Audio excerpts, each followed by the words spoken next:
Okay, so Diamond 4 is correct, right? Yep. Is the rank very good? And is that your peak? Have you? Yeah, peak at the moment. This is the first season where I've really played solo duo for real because I've had a lot of IRL mates who've played with me, Okay. and this year they've gone off and done different things. So I decided to take solo duo a bit more serious, and I told myself that like, what's the point of getting coaching if I can't at least get to Diamond by myself? So I reached there, and then I've looked to see how I can actually improve. So are we looking? Are you looking to get a master run, or just at least get as high as you can in Diamond this season? Because I mean, obviously, it's Yeah, not. yeah. Look, I'm looking to just go as high as I can. So I don't have a like peak rank in mind at the moment because I feel like if I set myself a goal, I'll eventually hit that peak and then just plateau. So if I have that mindset of go as high as I can, then I will get whatever I feel like I deserve. So if I go down, I go down. If I go up, I go up. Yeah, it's play to improve, don't play to win. It's a Yeah. good life principle anyway. So is Hecarim your main? Do you have any other champions you like to play, or? Yeah, so I've been playing a lot of like the heavy gank junglers, so the set, the Yeah. Volibear, Vi, Sejuani, but obviously now with the meta changing towards more carry jungles, I'm getting back Yeah. into champs like Hecarim and Nidalee and a bit of Graves. But yeah, I feel like the main reason why I'm actually looking for the coaching is when I'm playing these carry champions, if we don't have winning lanes, I feel like I can't affect a game that well. Yeah. Whereas when I'm playing the champs like Set that I'm very comfortable on, I know that I can just spam gank a lane, bring them into the game, even if they're struggling at the early stages. That's what you So, want to do is set. I mean, that's buff Grump. yeah, Who yeah, wants to gank? And if they don't want to gank, which exactly jungler right. wants to die? I'm ready to fight. Mm. Yeah, exactly. But yeah, especially with these latest nerfs, it feels quite tough to try and do that. Yeah, the total attack damage ratio removal into to bonus means you do get rewarded more for that atomization. I can actually, that's actually interesting. I haven't really looked at the data properly since they did it, but Yeah, yeah, I've let's always see, where's played he him as at? full tank, so 46. 46% now with a full tank build. I don't think you can get away with it's it so unless sad. it's the same with volley though. It's just a pro play thing. Volley is Yep, always yep. great, and then they just giga nerfed the Q because of pro play, and it just made the solo Q the same thing.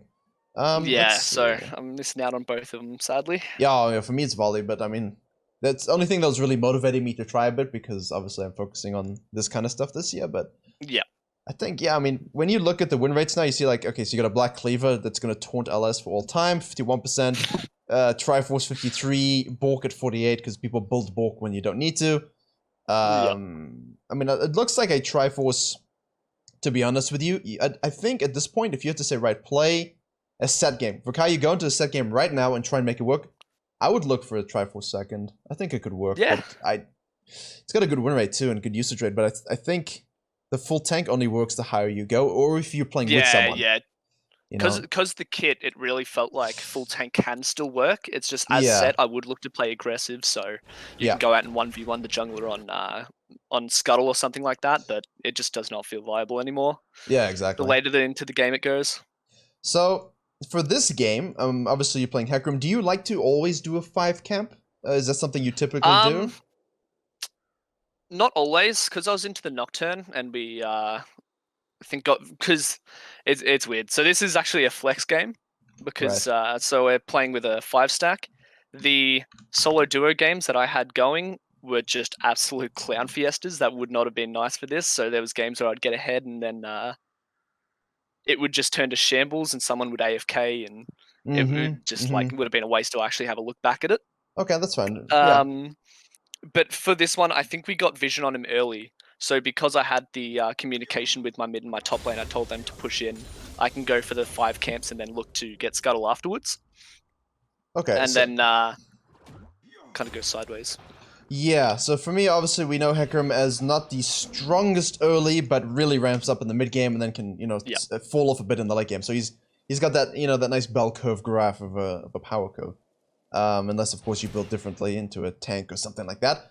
So if this is, in fact, a 5 stack, then we can look at things also from a solo queue context as well as a clash context, I think. Just I'm going to yeah, reference Flex 5 and Clash 5 just because I think with those weekends coming up in Worlds, it could be interesting as well. yeah. So we didn't really look at the level 1, so let's just Let's just have a look here. What vision do we get? So we're just doing a 5-point, except for Lucian. So if you're playing a 5-man flex queue or clash, or even in solo queue here, you could very easily be punished with a over-the-top invade. Yeah. Like this would scare me a little bit. I think Lucian should be watching that tri-bush. Yeah, that's Yeah. It's not a usual setup. Part of the problem is the top laner that we have. It was, I think, our first night actually playing with him as a 5-stack. Okay. So he was very quiet. So everything we tried to communicate with him, we wouldn't know if he actually heard or not because he would barely ever speak. But no. Yeah, we got through it. All right, bot's late. I think you guys should try and get some early vision. But a Nocturne in general will always look to 5 camp or 6 camp. Yeah, so. It's rare that I would see one not do that. Is everyone sort of similar rank overall to you? Yeah, roughly. Okay, okay, good. No, I just wanted to check for integrity. Yeah. The thing for me is by doing a 5 camp. Okay, not only do you hurt your sustain, like you're quite low now already. Also, you're doing a lot of auto back, so it's sort of compromising speed and HP. Yep. But because it's a Nocturne, I feel like doing a simple inner clear to really benefit that talisman passive. Yep. Better than Grump, because Grump eats you. Yeah. Grump eats everyone. Except Zarya just slapped down some plants. It's might have. But again, not recommended. I keep referencing it because it's such a turbo bad pick that I can use it as, even in this situation, it works. It's sort of like the bottom line example. Yeah. Because you know he's most likely going to do 5 camp, and you have lane prior, especially if you know he's sort of bottom side, I really think you should be looking for something early here in the side of the jungle. Okay. Especially considering Orianna's managed to get some prio here. This is a good ward if he's going to sort of kite down. I still think she could have placed it on the blue, but I think it's good on the blue if you plan to do something about it. It's good on the pixel bush if you plan on a bit more of a safe approach. But because you're Hecarim, by going a 4 camp, you can be up here much sooner. So if you're playing against or with a more push lane, that's a free gank for you guys. Like you could really set that up because you would be way ahead of the Nocturne. And if you started red, you know the guy's low on mana. That's the best thing about Nocturne. Obviously, he's got lethal tempo, he's attack, it ramps up, it's always deceiving. But I think it would have been better to look to set something up here to get this lane rolling. Because it's a Vayne, if your top lane is able to manipulate this wave properly, and obviously I know Lucian's a lane bully, Lucian's meant to, dominate everything, it's going to be very interesting in Worlds as he shits on every lane. I still think we should look to get on the map here sooner than the Nocturne, not sort of try and match his cadence. Okay. Yeah, because you see this. I didn't really think of mana difference because the mana gap's huge. Yeah, I wasn't too confident that I'd be able to 1v1 the Nocturne early, just because with his fear and I'm running Phase Rush instead of Conqueror, but at least you could run away quickly. Yeah, realistically it would actually be a pretty easy fight. You could actually Monty Python that. Run away. I actually want to check, but I don't think I can pull it up quickly enough. I wanted to see if I could get some data on like pre-15 matchups, but that's too difficult to pull up quickly in coaching. Yeah, for me the thing is, by doing a 4 camp level 3 and then looking for level 3 gank, because it's a 4 camp, it allows your laners to get level 3 first. Yeah. Okay. And so because of that, you really get ahead of the Nocturne. Now, I think I have a bad feeling about this. Should I? I don't want to talk about it. Okay. So we get his flash, right? Yep. And then we order the wave when it would be pushing back to Orianna. Yeah. My thought path was to push it in and then roam up to Scuttle. But and look for the 2v1. But because we did a 5 camp, that plan is compromised because you don't have the time to actually abuse that. Yep. Because we saw him on the planet, we know 100%. Hey, here he is. Hello. And now because you're... Oh, no! Okay, I see what you mean. Okay.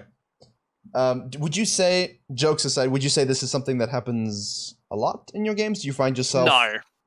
It's not. It's atypical. I especially when I'm on my normal champs, I have a lot more control over that, so I would usually go the either 4 camp or the 3 camp clear, and then look for a gank on mid, and then force the other jungler off of Scuttle. But yeah, I was looking to play the game slowly, and then tried to make an aggressive play. So with the slow camp clear, I probably should have just backed off, looked for bot side Scuttle after the failed gank.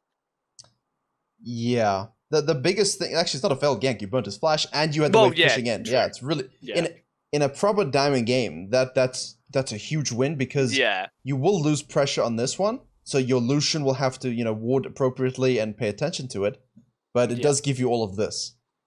Yeah, it does give you this. I think MMR wise, everyone's solo queue rank in that game was at least platinum, except for 2 golds, and then there was like 4 or 5 other diamonds in there, so it wasn't too far off of the normal solo queue games I'd have. But five-man stacks also compromise that as well. It's very easy to say, oh, so-and-so is such an flex, but when you 5-man stack and you've got leaders communicating, it changes the nature of the game entirely. You see in Twitch Rivals, people are like lower ranks, but they really step it up in Twitch Rivals because you got to challenge a shot calling and things like that. Yeah. So, for me, there's a couple things here that I notice. One, your clear pathing, level 3, relevant to your lanes and the enemy jungler, is absolutely fundamental to being a diamond jungler that climbs. That's something really you can learn just by experience. Okay, Nocturne. I see Nocturne on blue at 3 minutes 05. So next time, right, straight up, okay, I face a Nocturne, he starts red, he'll be a blue at 305, and you can make plays around that. And of course, getting on the map first. Now, because you got this crab, and because unfortunately Nocturne got kills and Zed got kills, you said your typical problem is you would find that lanes sort of get a bit behind, and then therefore you can't really do anything. And I think by the looks of it, that's going to be the case here. So the only thing you can do... I don't play too well around him, Yeah. Well, obviously that's a setback, but we know he's topside doing that crab because this crab is up. Yep. We also know he did red into Krugs first because he showed up on a ward here over the Scry's Bloom with 20 CS. So immediately, there's a window for you to not only re-gank mid, but also counter-jungle him. Yep. But because this guy, and this is something important as well, watch this. So you respawn here. We see him clearing the ward. When last did we see Zed? Just let me see. Did we see Zed at all? I'm trying to look if he pops up. Okay, we didn't see Zed. So Zed, when last did we see Zed actually? I need to see this because I want to point it out to you. Yep. He's dead. Me, myself, and I. Yeah, it's a good thing to play Zed with shadows and call yourself that. Okay, wait. The replay froze. Wait. All right. Sorry, everybody. I don't know. Okay, so Zed basically respawns out of base and buys a control ward, and we don't see him, and then he walks into lane. So obviously, if he does show up again, make sure you're pressing tab to see that control ward. If he disappears and re-shows without the control, okay, good. Yeah, I've had people that are very high ranked not do that. Here, you get this for free. Now, because he shows up sort of from the bottom side walking up, I would be concerned that it was warded, but you know that the Nocturne is going to be top side. So here I would hit this plant, good, and we see the Nocturne here. I think you should go and clear whatever vision is placed, because you're communicating specifically with the Orianna. Yep. That's the most important thing. If you're solo queue, it's obviously a bit more risky, but you're Hecarim. You have Ghost up, you have E, you have Phase Rush, you just... hit a few spells, auto, and you sprint the other direction, because you know he's got no ignite now, and he has no ult. So I think here we need to look to take this, and then I think you should look for some cheeky counter jungling, but cautiously. Yep. Watch the lanes. Watch the rotations, because you don't have flash. But I think that's something you should look for, because there's no way this guy should be top lane ganking after getting freebies early, and then also get to keep his second tier camp spawns. Now, obviously, this is where you said you play Nidalee Grave, so this is even better because you see this with the plant. Okay, well, I don't care. I'm just going to go over the dragon. The dragon pit. Yeah, I think part of my problem is that I have way too different a mindset based on the champ I'm playing. Yeah. No, that's normal. on most of the champs I play, especially on like the Nidalee or the Graves, I would 100% be looking to go aggressive there. But because I have that mindset of Hecarim's best in the mid game towards the late game, I look to play too slow early game. Yeah. So like I could have the ability to force skanks and look for invading and stuff like that, but I just don't think about it because I'm thinking Hecarim's a slower champ. Well, that's ironic. Yeah, true. I think you could continue this scan. I mean, you got 10 seconds of it. Don't waste it. I mean, if this is a fresh trinket ward in this bush in the pixel bush, pixel bush, in the tri bush, and you don't scan and auto attack it out, you're giving it full life. Yep. And because they backed off, it's highly possible they might have done that. But I mean, you've got your whole team here. You're still Hecarim. I know it's Leona. Wait, who's top? I got this the wrong way. Silas is top. Oh, yeah, Silas top. Yeah, it's good trend. And also, if they're not here and it's not warded, it sets you up in a much better position for this gank that it looks like you're going for. Yep. But you should be okay, I think, as long as they get baited in. There you go. Yep. Now you can come in. Hey, wait, did you leave? I'm watching the bottom lane. Yeah, they told me to back up because there was no angle, and then they... Oh, the angle, yeah, but the angle's here. Walked in, yeah. The angle's here. And also the angle is not in my Grom. It's I mean, I can see it's warded, but you knew it was warded. You basically had dominion over all of the second tier experience. And that's really nice because your Krugs are still level 1, so if you just get level 1 versus level 4, and it's pretty sad. So I think either way, the way you did it, if you have to, or the way you could have done it through counter jungling, it's a much better angle here. But I think, let's see. So you leave, alright. They go in, and you should be able to get stuff. There we go. Flash is no problem. Okay, that's good. A better angle. Probably same result, I think. But yeah, Tom Kenshi probably went a little too ham by himself. See, the thing is now, by making as you said, you have a different perspective on the champion you're playing. By making your decision very, very quickly, which I think's gonna be the biggest difference as you get through D4, D2, D1, the D4, D3, D2. The biggest things in those VODs that I've watched, and even through playing it last year, is just how quickly the game ramps up, even from division to division. It's just so, like, you show and immediately you've lost your whole jungle. And that's why there's no point going there. You know, in this Nocturne's case, if he was against you as Nidalee, him going here would be pointless. So he would probably look, if the bottom lane was set up, just to go for a straight lane gank. Because there's no point even checking, because he knows it's gone. But the sums is good. I feel like we missed a repeat gank on the Zed as well. Okay. And that's what I was talking about. By clearing this vision, you deny him all this, like, this is giving him confidence and safety. Not that much, because obviously you can just sprint through the river. Yeah. But if you kill that, and then you kill this immediately, and then you look to take these camps, even if they collapse on you, and you pull out, that's lane time for your team to catch up, regather their breath. You can then look to gank knowing there's no vision. You get the same result, except your laners are a bit further ahead. It's a small thing, but the higher you get up, that small thing becomes very, very big. Much like letting the Orianna freeze here, let it pull in, and instead of dying level 3, you can just do the bottom crab and then gank him free again. Because the Ori just be freezing in the line here with the walls. The guy has no W, no flash. Free kill. Yeah.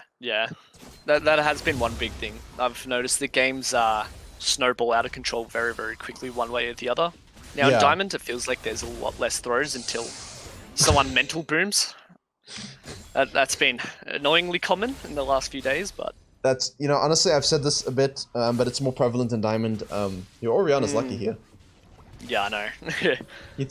She's backing... She actually gets hit! Yeah, and he gets a harvest stack. I don't think he meant to take it, did he? I hope not. Oh, the Zed made a few interesting plays. He's just pressing buttons. Zed plays too. So for me, the big gap here that you might be finding is that these little windows for you to control the game that are not shown up anywhere else on the analytics. Can definitely help. But as I was saying, in Diamond, it's more prevalent. The effects of COVID, the effects of the shutdown, really hitting people because a lot, like you might say, oh, I had time, I got Diamond, now I can climb. A lot of people especially streamers and creators, do this all the time, and all of a sudden there's no outlet. Yeah. You know, like it's not a hobby that we get to do more of. It's just, oh, I get to do more of it, and it's already a job. So a lot of those people are getting really tilted by it, and I think as horrible as it is, and yes, they should be banned, I think there's definitely a school of thought that says we have to be a bit more understanding, I guess. But they should be banned. I agree with you. I think OCE has a really bad problem with it as well, because obviously OCE is seen as a really weak region.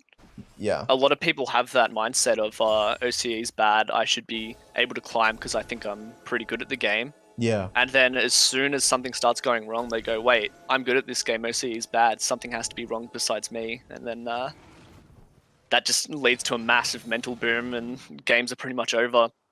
So I've noticed that happening quite a lot, especially now that I'm playing in diamond games. Yeah. It's tough. Yeah, I can imagine. Here, I just wanted to note that counter jungling potential delays, and obviously he's not quite level 6, but, you know, if he's got no camps bottom lane and no Krugs to take, he's nowhere near level 6. So your team should be able to escape the situation, but because he dies and they have a wave here, it's much easier for him to get level 6, which is why he's able to actually end up diving, so. Another small thing. And a wave crashing with the Leona. Senna, just run away. Senna, just run away. Senna, run away. Don't. Oh, he is a very aggro player. It's crazy. This is not aggro. This is just this is a suicide play. Yeah.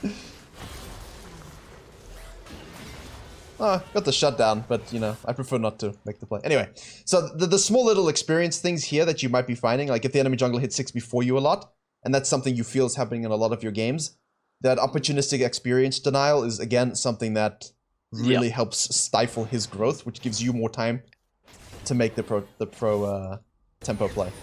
So here we should be looking to counter jungle. Okay, good. Silas, what's he doing? Pity you're not 6 yet. No, you are 6. And if we're looking at the lane, he just W'd a minion, and he has no sums. And we have no ghost, but we have phase rush. We could probably just E from underneath the tower. I think you got a nice. Wait, let me see what you do before I start. yeah. I think my timing between checking the lane was pretty sad, so I didn't want to go for it just in case he W's with that ridiculous heal that he gets. But I mean, that's the thing. By walking in here and you saying, okay, look, he's low HP, you would see the W, and you know I can tell you that things that's at 10 seconds. So. It's definitely very heavy, but as soon as he uses it, if you're in the position to sort of go immediately, then it won't be up in time, because you'll just one-shot him. But you should still be able to get the kills here. Okay. Great. Cool. Zed rotating up. This is all, unfortunately, built on that level 3 and the inability to regank. Yeah. Sorry, go ahead.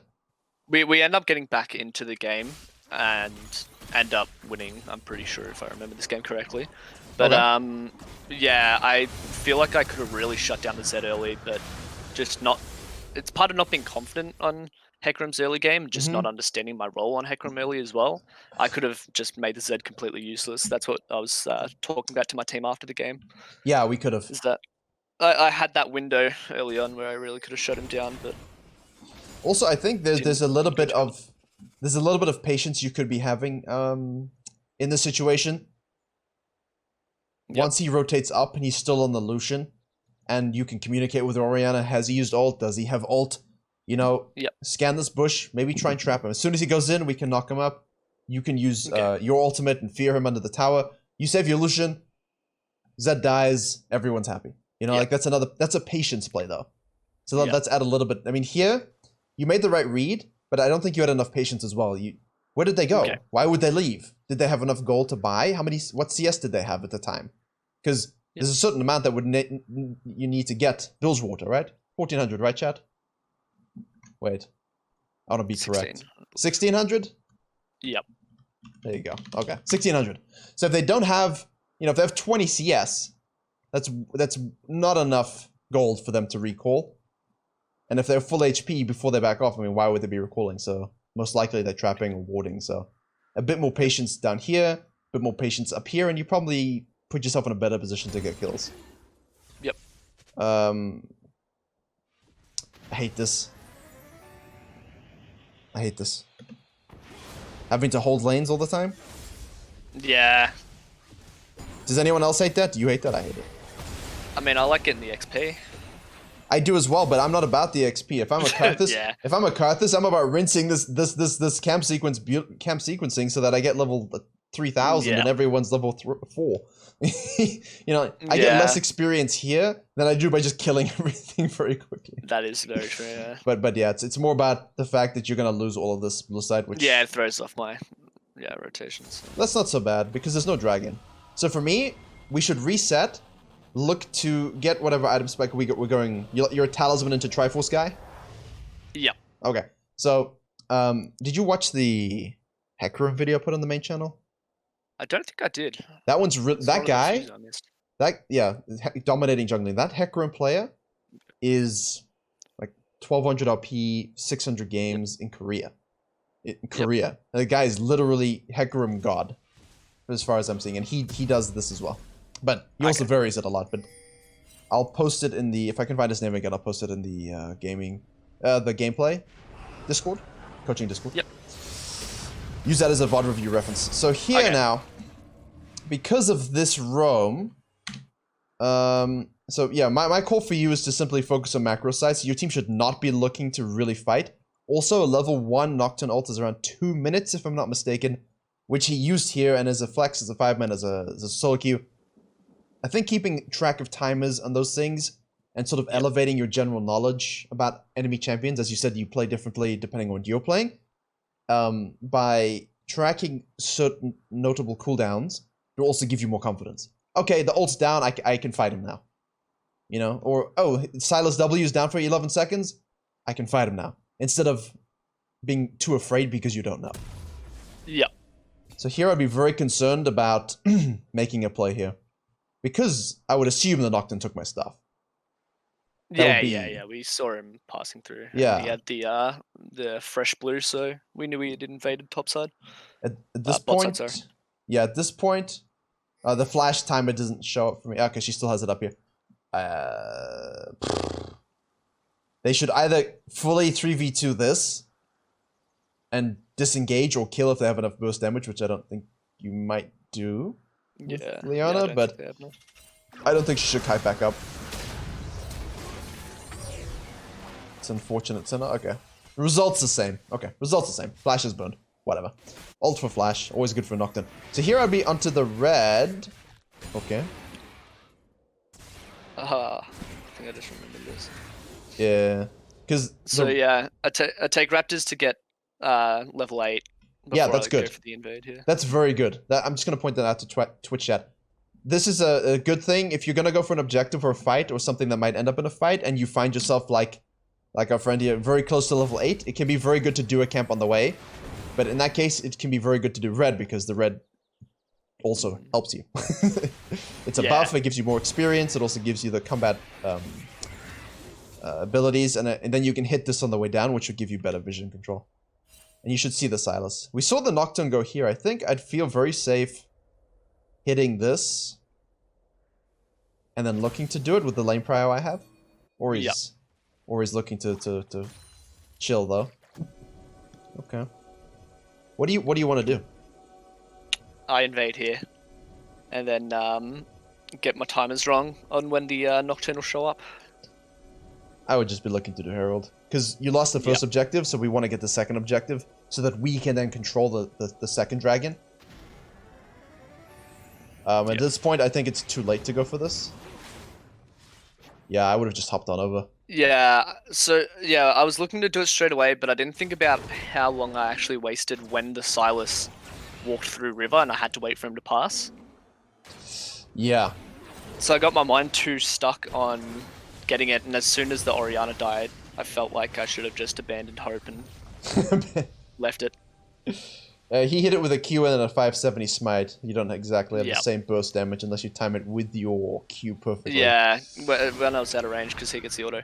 Oh yeah, this is something that I was confused by. Yeah, it sticks with you. The Nocturne Flea goes through the Unstoppable, which caught me really off guard. That's so I ended up dying here, but yeah, I was very confident I wouldn't die there because I'm like, oh, there's no way he can flea me here. But... Yeah, let's watch it in real time. You should probably just use it before he gets the tether. Yeah, it's too late. He gets it just before, I think. So it gets applied. Is it? Yeah. Like, you used it too late. Yeah. Like, you just, I think in that case, you just have to cut loose and say, right, I'm, bye. Yeah. I'm leaving. Yep, just dip. Just dip. See ya. Yeah.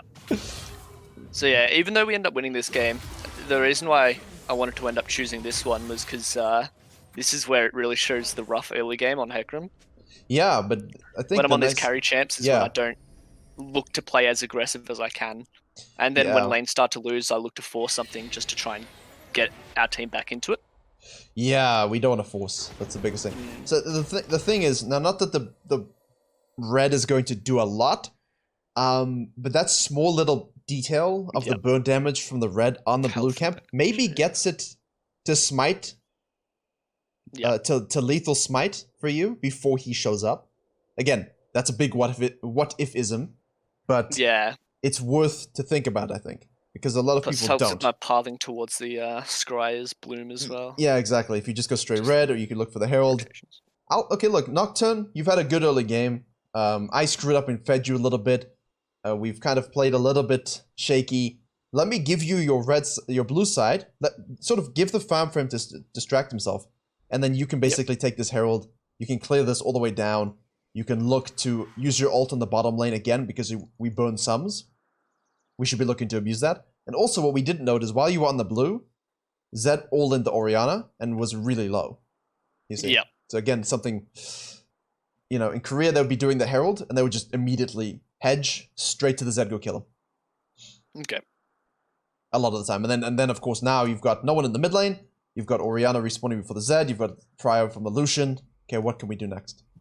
But yeah, I think that Herald play should have been a bit more automatic. Yep. Okay, here we go. Okay. Nocturne.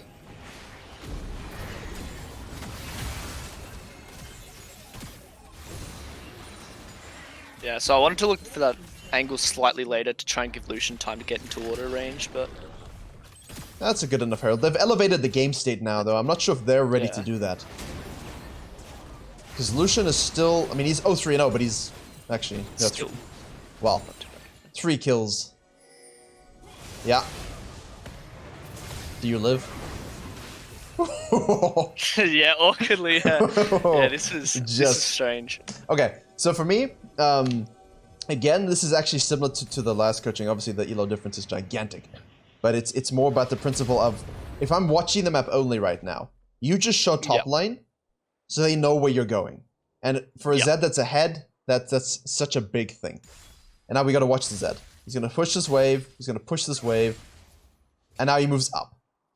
And I guess that's something you should use a little bit more. You don't have to always use your F keys for that. That can just be looking at the minimap while you're playing. Which is something I do because I'm old. So I just look at the minimap. I'm like, okay, he moved up. Great. That's all I need to know. And by doing that, immediately, I'm worried because he doesn't show up on this. So because he walks up and doesn't show up on this ward, he's either 1, going back to base, or 2, coming for me. So as a Zyra jungle, again, mentioning the Zyra, I would be dead. You're Hecarim, so you get a bit of heal, you get the phase rush, you got the ghost. You definitely have more survivability, you've got HP. So for you, it's easier to survive a Zed ult, especially... I mean, he is quite fed, but it's still early enough that it's not that much damage. Yeah. Look to path very safely. Like this. Do not path directly. There's no red buff. Just path safely around the back. Yeah. It's one of the biggest things I do not see people use. Ultra respect to the guy rotating up, and ultra respect of the Fog of War, because he's here, right? So let's see. Yep. I think he's by Red Bush. Indiana Jones it. See, now, if you were taking the long way around, you actually probably get out without him seeing you. Yeah, he doesn't even get you would be here right now. At least. At the worst. At best, you're probably on the planet already. So, because you used E. Oh, you didn't use E. Oh, you have E as well. So if you had to use E, you could use E. Yeah. Yep. Little bit of safety pathing. Twitch chat as well. Use that in every elo. This is like an every elo thing because as soon as a mid laner roams, jungler's always... I mean, it's the worst thing on the earth. At least it's not Talon, I suppose. because Talon roaming is the worst thing ever. But it kind of takes you out of the game now, because you could easily have then gone to this bush, pulled the raptor camp. If he shows up from top side, you just dip again, you just run away. Yeah. And at least now you have your HP, because let's see, do we have anything don't really have anything so substantial to buy. I mean, you can upgrade your boots. Which you do. Yeah, the Ninja Tabby does work this game. Yeah. I mean, it's nice. This is that issue that I have though, especially when I'm playing the slightly later scaling champions. When it's our turn to play on the back foot, I feel like I don't react as well as when we're playing aggressively. I know that I want the mid lane to go into the jungle, so I need to think about what I would have my laners do if I was in that same situation. I'd want them to play aggro, and I'd try to play around with them, but yeah, whenever I'm the one on the back foot, I'm too busy thinking of what I can do to get back into the game and not about what they're actually doing themselves. Yeah. It's a really difficult thing. In this kind of game, in a higher tier game, there's a reason there's a lot of open 15s and stuff like that, because when the Zed knows you're going to take the safe pathing, because everyone does that, I mean, he's just going to kill you anyway, right? I mean, it's really easy to lose leads. I like this because the dragon's up. Again, just a little bit of respect to the Nocturne, but this is a pretty decent ward to see if he's going to come from Krugs. Of course, if he doesn't, you're a little bit screwed. But yeah, I like the idea. We should peel the Nocturne immediately. Okay, good, very good. Yeah, that's nice. Yeah, that's very good. Okay, relieving the Nocturne. That should be clean up. Good TP by the top lane as well. So Ori should cover top. Unless Silas isn't there, in which case she can keep holding mid. Okay. That's good macro. That's good. You should just burst this out now. Pull it out. There's a control ward, so pull it out so they don't have vision. Oh god, I remember this. This ends up being really cringe. I don't know. I see the timeline. No, what happens? Why is he stopping? It's not nice.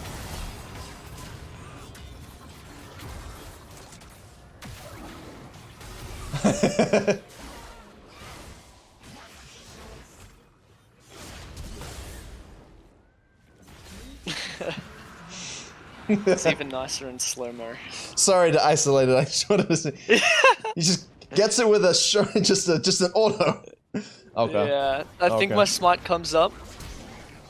It's not up. It's not up. Seconds. Yeah, it's up now. So in that case, you're really like, you guys are in a 5 stack. So and then there's a dead Nocturne, a dead Leona. Yeah. Vayne is just coming from base. If they want to really fight you guys for this, you've got an Orianna with ult up and ignite on for the Silas. We should just be looking to fight. You could just literally E into them and look for a fight. Don't keep doing it. Don't keep doing it. Yeah. And even if you do keep doing it, he's just gonna focus you. Hey, nice eat though. Yeah, that was part of why I communicated to stay on it, because I'm thinking, oh, you can just eat whoever's Z ults. Yeah, but you don't have smite. But yeah, I tried to stay inside as long as I could, stole the smite, but we hit it too much early, so ends up being awkward. Yeah, I mean, if this is a situation where sort of if it's a 2v5, we just collapse and kill you all. You know, like everyone vacuum into, pull off the dragon, just kill them, and immediately turn back and finish it with a peace of mind. And from there you can look to push waves, and it gives you much better sort of control of the game. But overall, nice to go and sort of clear the wards right before the dragon, and then make that gank before the enemy can, so it gives you the heads up. And that was a good TP by Lucian. So overall, that's a good play to get back into the game. That's the sort of window we're looking for, right? What do you want to do now? 15 minutes in, we're down 4k. Well, just shy of 4k, so what do you think you should do next? Yeah, so our team outscales them pretty hard, at least in the way that we run team fights, having the pretty decent AoE combo. So at the moment, I think I'm just saying to slow the game back down, look to farm up. If they overextend, then we look for fights. But we kept on forcing fights early on, or forcing plays, and just kept on coming out behind. So when you try to slow the game back down. Yeah, you also go for the Raptors again. When else did you do the Krugs? This is that elevated experience, you know, level 10 and above. Yep. This is juicy. Yep. Very juicy for you. I mean, you are not quote-unquote behind as much anymore. You're down 700 gold. But you're very... Yeah. Let's see, how close are you to that? You're almost... Like, you're ahead of him, actually. I mean, he has 14 more CS, but you're ahead in experience. You do this, you do this, you do this, you do this. Yeah. There's no objective on the map. There's literally no reason to fight. Yep. And you guys can communicate that. You still got mid. Yeah. So the main thing is that you've got Lucian being very, very careful because he's down on the Silas. But if Silas stays bottom lane and fights or whatever, he's dead. I mean, this is pretty relaxed. But I would anticipate Zed probably swaps and goes top lane. So that means as long as you're shadowing mid and protecting bot lane and ensuring that this isn't free food, because what could happen is they could always LS freeze over here, but and screw the Lucian even more. But I doubt they'll do that. But yeah, no, there's no fight that we need to have. You know, we're just looking to chill, as you said. Yeah. Okay. When he has the Lucian now sees 2 mid, I'd be worried about the Nocturne ult coming up. Yeah, she can wave clear absolutely fine. Like, this should have just been a full clear. Because she can wave clear fine. He should back off now. And because you haven't done your Krugs, he could actually take Krugs. Yeah. There you go. But that's denying yourself experience, right? That should have been a full clear for you. Yeah, no, yeah, that should have been on me. Instead, I was looking to get active on the map and try to protect people if they go for plays. But by doing that, and having wave clear here, and him having time to push this out, I mean, he could have also frozen. But I feel like Zed are not just going to kill him. So, I mean, if you do that full clear, now you can look to lane gang, bottom lane, take this tower. That's the one thing you can do. That's the one macro thing on the map that makes sense, because Ori can just hold mid lane. Yeah. I think that's something you could have looked for, because your bottom lane doesn't really have much in pocket. I mean, Tom Kench has got 900, which is going to give him... he didn't even use his biscuit. So he could use his biscuit to give himself some more resources. You could look to lane gank this, I feel. Okay. But you should already be there, you know what I mean? Like, yeah. We should be in this bush ready to go. Before they're even thinking about what you're doing. Okay. And you can always make the play with Orianna if you have time. And this is so good. As soon as you're in this bush and this wave hits here, the Orianna hits a plant that shows the Nocturne. If the Tahm Kench is still here in this bush, right? And they're back, yeah, I mean, you want to go in before this happens. Because they need to reset also. So I feel like this is a really great play that you could have had and should have had. But at least now you can control the vision. But there's no reason to fight, as you say. Yeah, there's Zed on the top lane killing the Lucian. He ulted, so... You're gonna lose your red, you can hold the mid lane, okay. So now we're just relaxed. But yeah, I feel like that mid-game play for you to get into the next phase. So all those little things we talked about early add up for your lane and add up for yourself, which again would make you feel better about Hecarim going into the mid-game. And probably have a Triforce finish, maybe, if things were really going well. And then for the mid-game, opening the mid-game here with a beautiful full clear into bottom lane gank into a tower take, now gives you the ability to swap, take this tower, set up for Herald, because that's what we're ultimately going for. The next objective is the Herald. And by getting this gank, you could take the tower and ultra reset, everyone goes with a whole bunch of gold, and just group this Herald. And then you can, of course, look to fight with your better team fight, as you said, use that Herald mid lane for a double push, take their jungle, and that's GG. Yep. That's GG. Right, Twitch chat? Or we disagree? Small brain emote, not big brain emote. Okay, so they get out of position, that's good though. Okay, I mean if they're gonna get picked off, they're gonna get picked off. But you give up the Herald. Yeah. You see, like, I'm thinking already, right, next objective. Circulating the map, getting my team ready, and he's just waffling around like a shadow. Yep. Just freely benefiting from your decisions, but I don't think he's being too active himself. Poor Lucian. Imagine. You just left him to die. Yeah, I mean, I feel like that's two mid-game things with Hecarim is really strong. That we kind of missed a bit. But I think you're also making the right decisions in terms of relaxing. That's not good. How nervous are you at this point? I'm still pretty confident because of the team comp that we have. and just because we are a 5-stack, I felt pretty confident that we'd be able to find an angle in, which I actually think happens in 30 seconds or something. Okay, if it, basically at this point all you're looking for is one big angle for multiple shot. Okay, you got one shot down there because he's dumb. But there's a dragon spawning. So basically you stay to push the wave out. Did we need the gold for anything in particular? Because now you're forced to stay, I think. You have to rotate directly. Yeah. Okay, I think you should, yeah. It's a lot of gold, but... Why the 2 longswords? We want to go into, Death Dance. Yeah, DD. I could honestly say, I know it's obviously not a super high elo game, but I think you could think about a more tanky build in these situations because the biggest problem for you is death. Yeah. Because they're ahead, so having that Cinder Hulk, even the Korean guy will go that Cinder Hulk, Triforce, have the Death Stones and the Sterix, you know, so you're just full on HP. And if they don't itemize, I mean, obviously Vayne is great against that, she loves you for it, but it's just for your general I think survivability. that was the main reason why I was going Death Stance, because I felt like it was my job to deliver the Orianna and then take out the Vayne by myself. Okay, yeah. Because no one on my team could really hit her too well. Okay. Yeah, that's also So like that was my thought around Death Dance, but it's the I want to do damage build. yeah, pretty much. Yeah. But it's only as good as being able to kill Vayne, because if you can't kill Vayne, you're in trouble. Okay, so Senna got it and we didn't hit our smite, so sad game for that. Always smite that just in case. Yeah, I think the communication was off there. We were counting down our burst and then the Orianna goes a good 2 seconds early, bit of a premature on that one, but... Your team goes mid without a proper wave, and you and Ori have gone into the jungle, so that's obviously...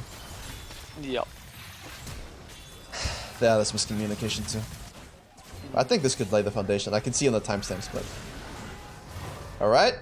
Ult's down, person dead. They're gonna push mid. You could look to reset and get a whole bunch of stuff, but... You make the call to stay out.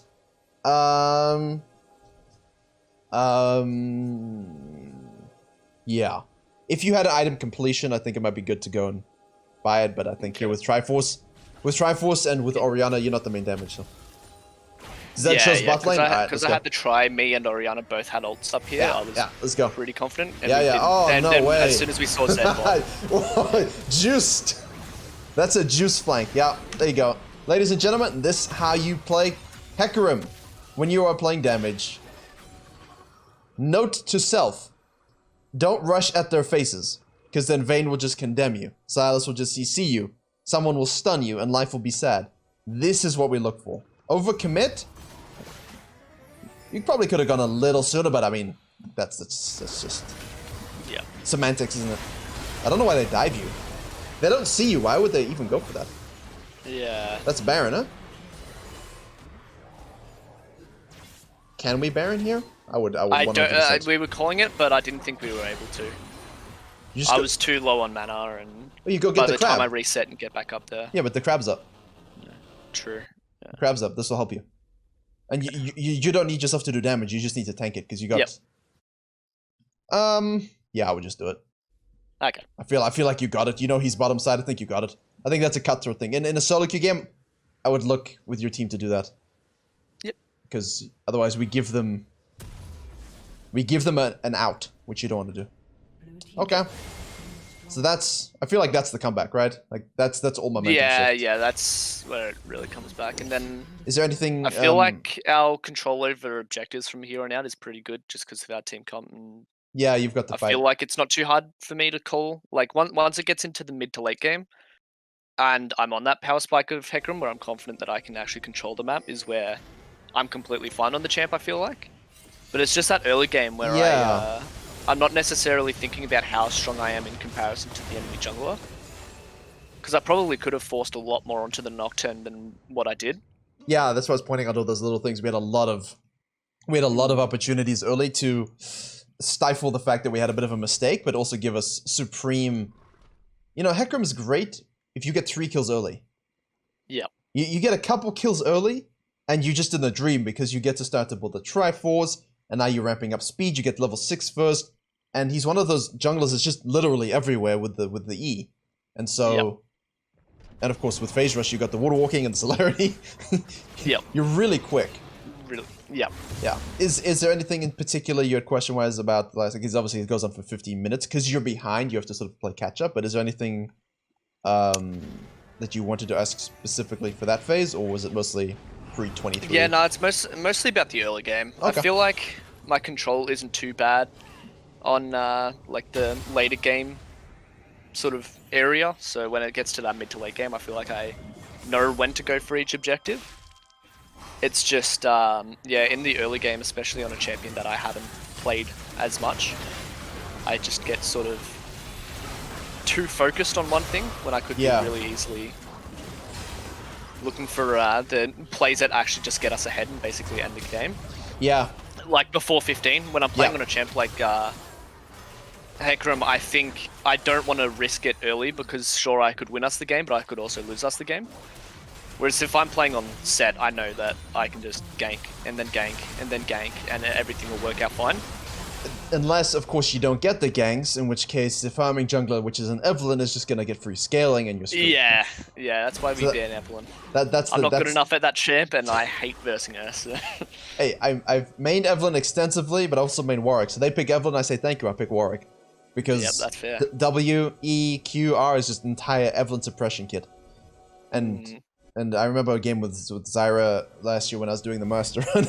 I bought 27 control wards. Every time we were behind, and every time we pushed out mid, I just kept placing wards as we move up with the team. Like, okay, everyone, you buy 2 each. As we move up, we just place it. Just so she that's kind rough. Yeah, but we won the game. That's a sad game for the Evelyn. Yeah, but deserved. Oh yeah. Deserved. I like the inhib. Obviously, you have to be aware now that once you open the inhib, this is win con, right? Because you're just going to feed Vayne super minions. And even though she's behind, she's going to start to hit itemization. I mean, she already has 2 core items, so... okay.